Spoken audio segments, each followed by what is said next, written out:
Phase wise agriculture crops ಗೆ major crops ಗೆ first ಬಿಡುಗಡೆ ಮಾಡಿದ್ರು ಸರ್. ಅಂದ್ರೆ ಗ್ರೀನ್ ಗ್ರಾಮ್, ಬ್ಲಾಕ್ ಗ್ರಾಮ್, ಇಂಥವು ಮೇನ್ಸ್ ಇಂಥವಕ್ಕೆ ಫಸ್ಟ್ ಆದ್ಯತೆ ಮೇಲೆ ಬಿಡುಗಡೆ ಆಗಿತ್ತು ಸರ್.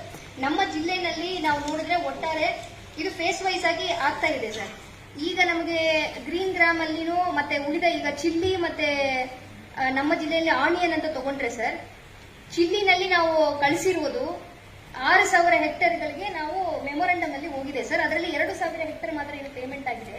ಉಳಿದದೇ ಇನ್ನು ಹುಬ್ಳಿದು ಕೆಲವೊಂದು ತಾಲೂಕುದು ಇನ್ನು ಪೇಮೆಂಟ್ ಆಗೋದು ಬಾಕಿ ಇದೆ ಸರ್. ಅದಾಗ್ತದೆ ಸರ್, ಪ್ರೊವೈಡೆಡ್ ಇವರು 3 ಕೂಡ ಏನಾಗಿದೆ, ಬಹಳ ಡಿಲೇ ಆಗಿರೋದ್ರಿಂದ ಅವರೆಲ್ಲ ಈಗ ನಾನು ವಾರಕ್ಕೆ 1 ದಿವಸ ಬಂದಾಗನೇ, ವಾರಕ್ಕೆ 1 ದಿವಸ 15 ದಿವಸಕ್ಕೊಂದು ಬಂದಾಗನೇ ನನಗೆ ಇಷ್ಟು ಬರ್ತಾರೆ ಅಂದ್ರೆ MLAಗಳ ಕಡೆ ಈ ಡೆಲಿಗೇಷನ್ ಡೈಲಿ ಬರ್ತಾ ಇದೆ. ಇದು ಬಹಳ ಸಮಸ್ಯೆ ಆಗ್ತಾ ಇದೆ. ಬಟ್ ಇನ್ನೊಂದು ಏನಾಗಿದೆ, ಈಗ ನಿಮ್ಗೆ ಇನ್ನೊಂದು ಉದಾಹರಣೆ ಹೇಳ್ತೇನೆ ನಾನು. ಇದು ನಾಟ್ ಓನ್ಲಿ ಸಿಂಗಲ್ ಉದಾಹರಣೆಗಳು ಅಲ್ಲ.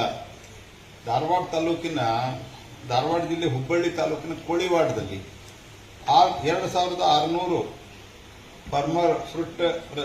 Farmer registration and unified beneficiary ಸಿಸ್ಟಮ್ದಲ್ಲಿ ಐಡಿ ಆಗಿದ್ದಾವೆ.